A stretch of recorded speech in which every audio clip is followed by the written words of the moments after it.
नमस्ते बच्चों। हिंदी के अंतर्गत अब हम पाठ 13 पढ़ते हैं आज। और पाठ 13 जो है धन्यवाद कविता है और इसके कवि जो हैं वो शिवमंगल सिंह सुमन जी हैं। बच्चों, इस कविता में जो है बच्चों ने इसमें कविता में शिवमंगल सिंह सुमन जी ने जो है बहुत अच्छे से बताया है कि किस तरह से हमें इस जीवन, जो हमारा ये जीवन है, जो जीवन का जो रास्ता है, जीवन का जो मार्ग है, इसमें बहुत सारे लोग मिलते हैं। कई लोग जो अच्छे होते हैं, जैसे प्रकृति होती है, प्रकृति हमें बहुत हमारा सहयोग करती है, पग पग पे हमें वो संभालती जाती है। और जब हमें वो संभालती है और जो रास्ते में, इस जीवन के रास्ते में जितने लोग भी हमारे सामने आते हैं, चाहे वो पेड़ हों, चाहे पौधे हों, चाहे वह रास्ता हो या फिर और भी जो प्राणी हो, जो भी हमारे मार्ग में आते हैं, उन सब के प्रति कवि ने यहाँ पर सबको धन्यवाद दिया है। सबके बारे में कहा है कि सब लोगों का धन्यवाद, जिन्होंने हम पे उपकार किया है, जिन्होंने हमारी भलाई के लिए बहुत सारी जो हमारी सहायता की है।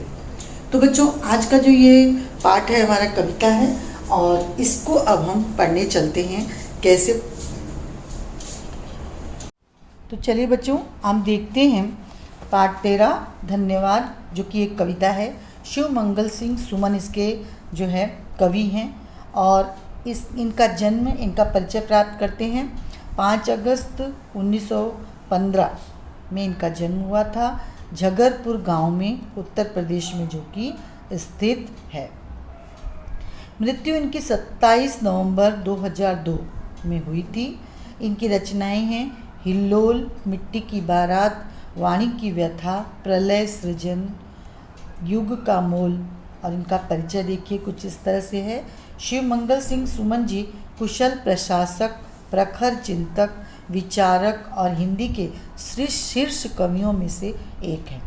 प्रस्तुत रचना के माध्यम से कवि सुमन जी ने हमें उपकार करने वालों स्नेहियों के प्रति कृतज्ञता व्यक्त करने के लिए प्रेरित किया है।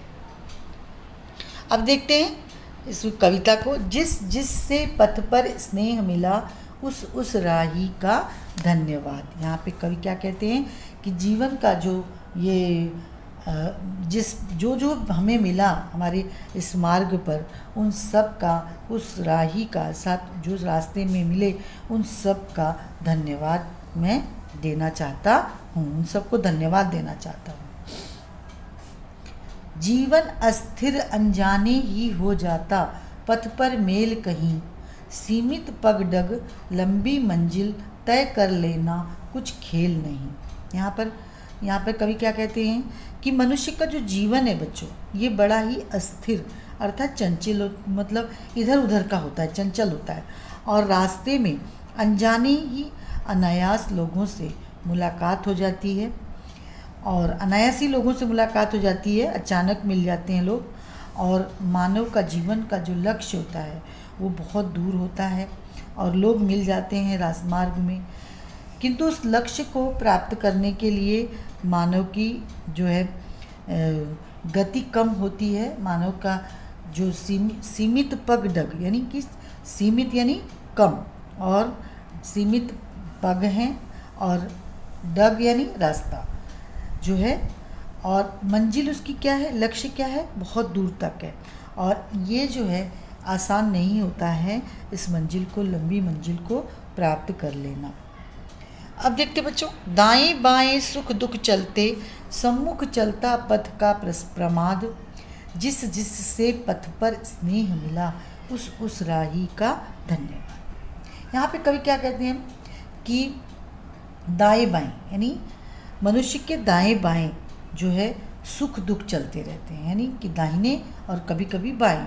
रास्ते में हम चलते हैं ना, तो दाएं चलते हैं और फिर बाएं वापस आते हैं, तो बाएं जाते हैं तो वो दाएं। कई बार ऐसे होता है, बाएं दाएं हम चलते रहते हैं, बाएं से चलते हैं हमेशा, और जो है आते समय हमेशा दाहिने से आते हैं। बच्चों, इसमें यही बताया कि दाएं बाएं मनुष्य के सुख दुख चलते रहते हैं, कभी सुख आता है और कभी दुख आता है।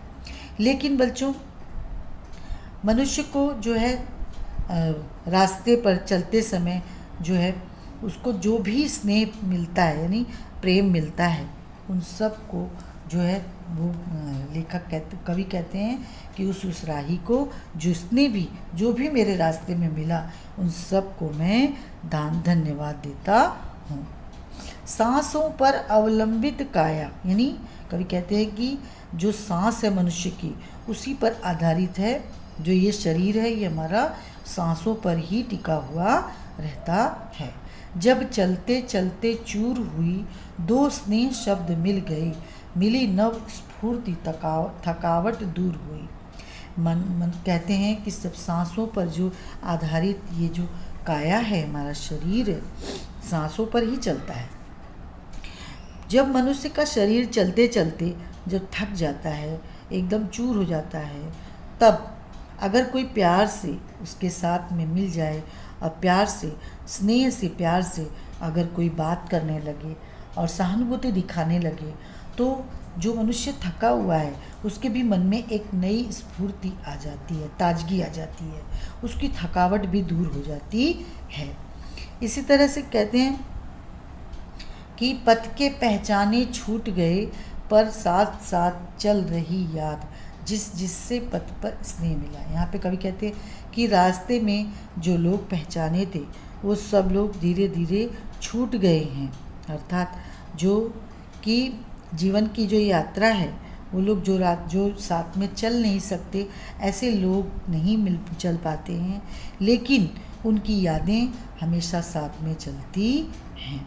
यहाँ पे कवि कहते हैं कि जिससे भी रास्ते में मुझे प्रेम मिला उस राही को धन्यवाद। आगे कहते हैं जो साथ न मेरा दे पाए उनसे कब सुनी हुई डगर, मतलब जो लोग मेरा साथ नहीं दे पाए उनसे मेरा रास्ता कभी भी सुना नहीं होता, उनके न रहने पर भी सुना नहीं होता। मैं भी न चलूं यदि तो भी क्या राही मर, लेकिन राह अमर। राही जो है कहते हैं कि राह हमेशा अमर होती है, जो रास्ता होता है वो भी हमेशा अमर रहता है, लेकिन राही भले आता है जाता है लेकिन राह हमेशा कभी नहीं मरती है, अगर मैं चलूं या ना चलूं कुछ भी फर्क इस राह को नहीं होता है। इस पथ पर वे ही चलते हैं जो चलने का पा गए स्वाद, जिससे पथ पर स्नेह मिला उस राही का धन्यवाद। यहाँ पे कवि कहते हैं कि इस रास्ते पर वे ही लोग चलते हैं जो चलने का मज़ा प्राप्त कर सके हैं, जिससे स्नेह रास्ते पर चलते समय मिला मुझे उस राही को धन्यवाद। कैसे चल पाता यदि न मिला होता मुझको आकुल अंतर, और कैसे चल पाता यदि मिलते चिर तृप्ति अमरतापूर्ण पर प्रहार। अर्थात यहाँ पे कहते हैं कि मैं कैसे रास्ते में चल पाता अगर मुझे मेरा जो ये लक्ष्य है ये कैसे पूरा होता अगर मुझे जो है लोग नहीं मिलते, लोग जो है जीवन में मुझे नहीं मिल पाते, तो कैसे मैं ये अपने आत्मा की तृप्ति जो है मैं कर पाता, अर्थात संतुष्टि मुझे कैसे मिल पाती। और वह कैसे, जो लेखक जो कवि हैं वो कहते हैं कि मैं कैसे आगे जो है बढ़ पाता। आभारी हूँ मैं उन सबका दे गए व्यथा को जो प्रसाद जिससे पथ पर स्नेह मिला उस राही का धन्यवाद। यहाँ पे कवि बहुत अच्छा बोलते हैं, कहते हैं कि मैं उन सबका आभारी यानी कृतज्ञ हूँ, उन सबका कृतज्ञ धन्यवाद देता हूँ। दे गए व्यथा यानी जो लोग दुख भी दे चुके हैं, दुख का प्रसाद भी दे चुके हैं मुझे, अर्थात रास्ते में चलते चलते जिन्होंने मुझे दुख भी दिया लेकिन जो स्नेह मिला मुझे रास्ते पर उस राही का मैं धन्यवाद करना चाहता हूँ। तो बच्चों आपको ये कविता अच्छी लगी ना? कविता बहुत अच्छी है। तो बच्चों देखिए यहाँ पे दो बच्चे आप देख रहे हैं रास्ते में चल रहे हैं और वो किस तरह से इस रास्ते का भी धन्यवाद दे रहे हैं। इसके बाद देखिए यहाँ ये मटके से पानी पी रही है लड़की, कितनी अच्छी बात है कि ये लड़की पानी पी रही है, यानी कि अगर वो कहते हैं कि कवि कहते हैं यहाँ पर कि सबका धन्यवाद हमें देना चाहिए, चाहे हमारी जिसने भी सहायता की, पानी पिया, तृप्ति हो गई कि नहीं, तो हमें सब जो रास्ते में मिलने वाले लोग हैं उन सब का हमें धन्यवाद देना चाहिए। तो बच्चों ये कविता आज आपकी वहीं पूरी होती है। अब फिर मिलेंगे, तब तक के लिए धन्यवाद बच्चों।